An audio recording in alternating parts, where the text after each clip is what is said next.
Hello everybody! In this series of videos, we are going to go over the fundamentals of process modeling. My idea here is to give you the basic tools for you to start working with modeling and simulation and for you to have confidence while doing so. So our first topic is perhaps the most fundamental aspect of process modeling, which are the mass balances. So what are mass balances? Quite simply, mass balances are the law of conservation of mass put in mathematical terms.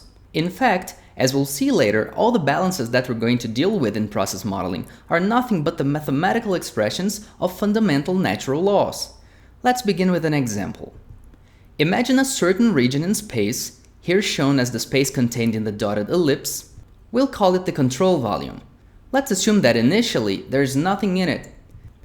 Then at some moment you observe that 10 kilograms of a certain substance, say water, enters this region. Later, you observe that 5 kilograms of water have left the region. Then you may wonder, hey, 10 kilograms entered the control volume, but only 5 came out. What on earth happened to the other 5 kilograms? Well, mass conservation tells us that mass does not simply vanish. If 10 kilograms came into the system and only 5 came out, we must conclude that 5 kilograms accumulated in our control volume. Now let's try something else. Let's imagine again that you have a control volume and that using a flow meter you detect that 10 kilograms per second of water are entering the volume.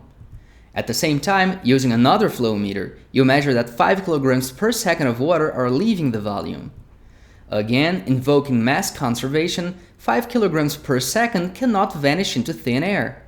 Therefore, water must be accumulating in the control volume at a rate of 5 kilograms per second. Pretty intuitive, right? But this little thought experiment brings a very important point. We can apply the law of mass conservation directly to mass flow rates. We can even write a mathematical expression that condenses our observations. The rate of mass flow entering the volume minus the rate of mass flow leaving the volume equals the rate at which mass is accumulating in the volume. Now we can put this mathematical expression in a more usual way. The rate of mass flow entering the volume is written as m dot n. When you see this little dot on top of letters in the context of process modeling, you can be pretty sure that it means rate.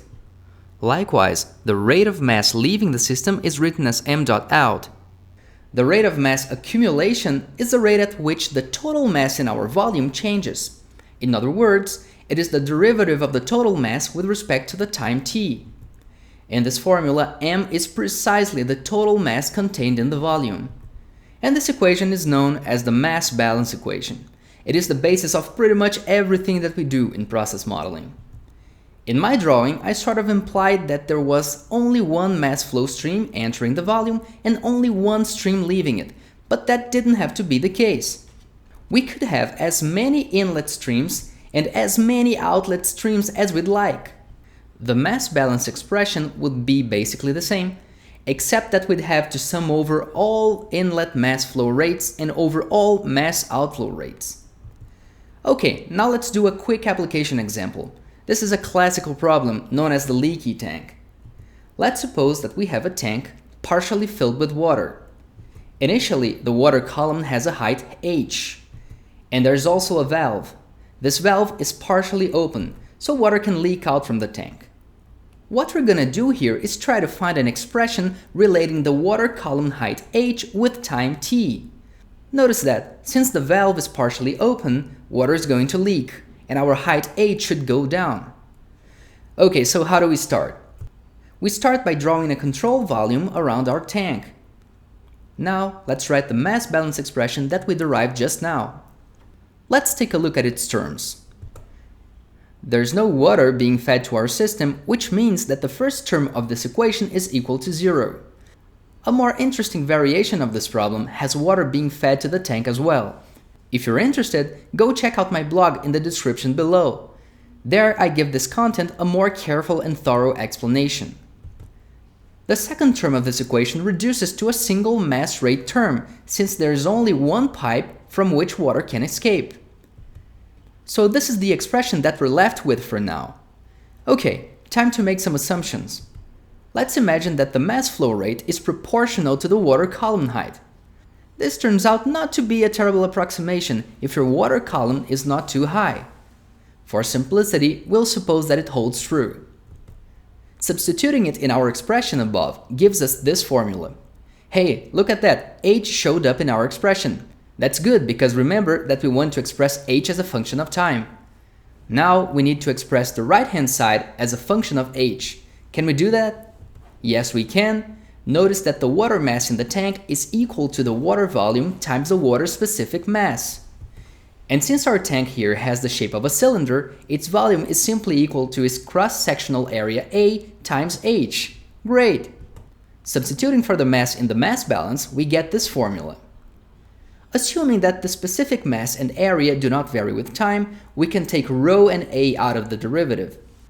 Now this is nice, we ended up with a linear first-order differential equation, which when solved is going to give us the function that we're looking for. You can solve it whichever way you want. The way that I like to do it is the way that makes mathematicians cringe. I usually write the expression like this and then integrate it. If we suppose that our initial height is h0, we get this expression, which is what we were looking for. The water column height begins at h0 and then decays exponentially to 0. I hope this little example gives you a taste of how to use the mass balance equations in actual modeling problems. Over the next videos, we are going to get to much more sophisticated balances and problems. But that's it for today. I hope you liked the video. If you did, please subscribe, click the bell to get notifications, visit my blog in the description for extra content, and do leave me some feedback. Thanks for watching!